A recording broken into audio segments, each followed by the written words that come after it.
Hey y'all, today I'm talking to Dr. Kim Strom, Director of the Office of Ethics and Policy at UNC Chapel Hill. Good afternoon, Dr. Strom. Thanks for Good taking the time afternoon. today to My pleasure. talk to us more about the UNC Office of Ethics and Policy. So my first question is, could you describe your role within the office? Sure.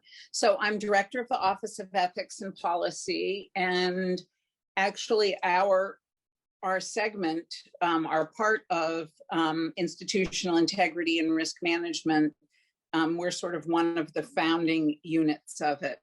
Our office was created in 2016, and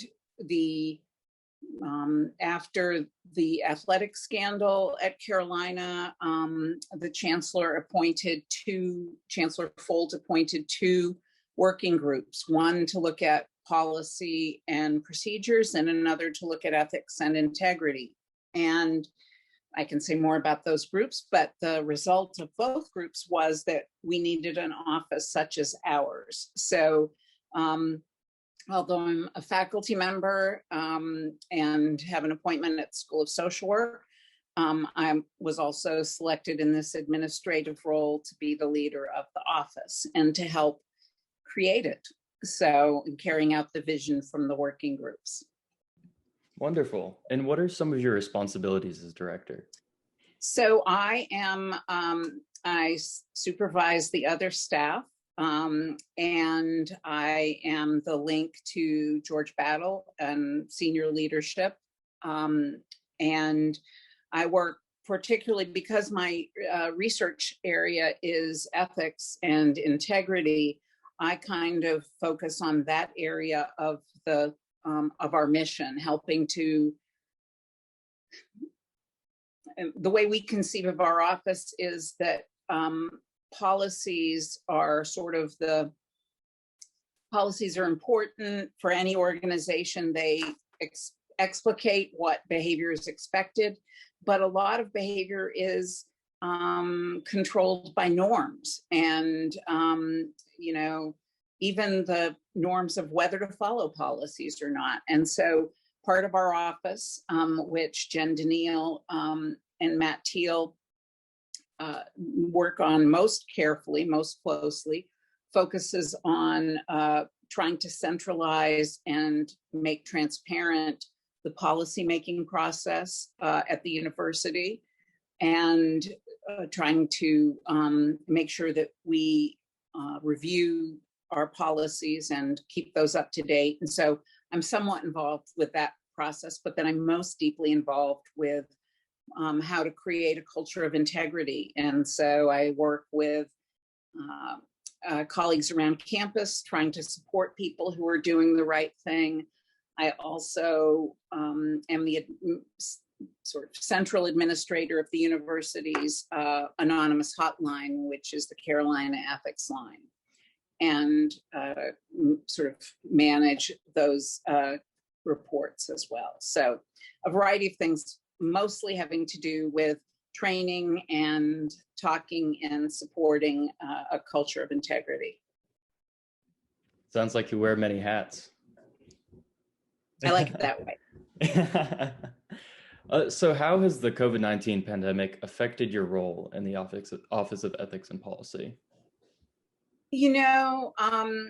It's hard because one of the great things about our beautiful campus and about face-to-face meetings is when you're walking across campus to a meeting or you're at an event celebrating somebody's hiring or somebody's departure from the university, you have lots of intersecting opportunities with other colleagues, sporting events, playmakers, et cetera. And so sometimes a lot of my work, I call it precinct work, which is what Rule Tyson, a former leader on campus, used to call it. You're out meeting with people and kind of able to keep track of what's happening, what's top of mind for people's concerns. And that's not possible during the quarantine. And so the conversations have to be much more intentional and So that certainly affected it. My work in terms of writing and training has gone. Some of that I do independently anyway, and some of it had to be done remotely. But I would say the biggest difference is just the inability to sort of meet and solve problems face to face and to keep track of what's happening. Sure. Hopefully within the next few months and as we go into the fall semester, things will gradually become, more in person and you can kind of see and keep your finger on the pulse a little more in person. Absolutely. All right. So as speaking of the return to campus, so what policy or policies should students or faculty be most aware of right now and as we return to in-person instruction? Well, it's so one of the things that our office achieved during the shutdown, with great leadership by Matt Teal and also incredible support from other units like IT and design services, et cetera, was we transferred to a new platform for the university policy. So I think the most important thing for us is probably for folks to know that there's a new policy repository, a new library of university policies, that if people wonder what's the policy on gatherings or on open flames or working from home, any of those kinds of things, they should know that we're gathering all of those things into a central repository where folks can find them. And I think especially important for students who may think that something's a policy, but it may not be, right? So important to be able to look things up and to know for sure. So no, not a specific policy, but to know how to find what the latest is in policies. Great. And so for students or faculty or staff who are more interested in the Office of Ethics and Policy, besides that policy repository, how can they learn more about ethics and policy and maybe even get involved? Great. Well, we are blessed because we are a small unit, but we are blessed with interns such as yourself. And truly, the work that our office has been doing, our office could not achieve what it achieves without our interns. So for example, for students who are interested, the internships, the interns have done really amazing work researching benchmarks and standards at other universities. One of the things that we have going on now is an initiative to look at a code of ethics for the university, or a statement of shared values, and to try to look at this time of incredible disruption, what binds us, what can we turn to in terms of mutual obligations to each other. And Nahali Watway, a former intern, did amazing research helping us to look at what other universities do and to help us think through what we might do here. So one way to get involved is through our internships. Another way faculty and staff and students can get involved is we have a resource called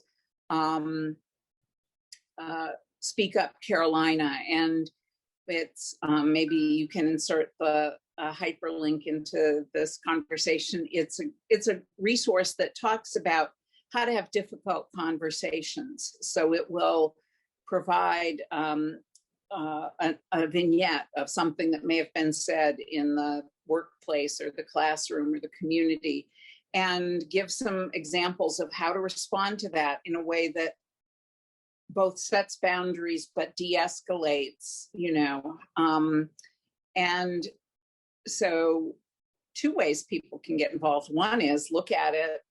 If you have examples of sort of microaggressions or incidents, we collect those because that's what we build on. And also if you have examples of what you would say, what would you say if a faculty member continually misgenders someone in class and you observe that? Or you know, and there's not one right way. We have to kind of tailor that to ourselves. So that's a great resource.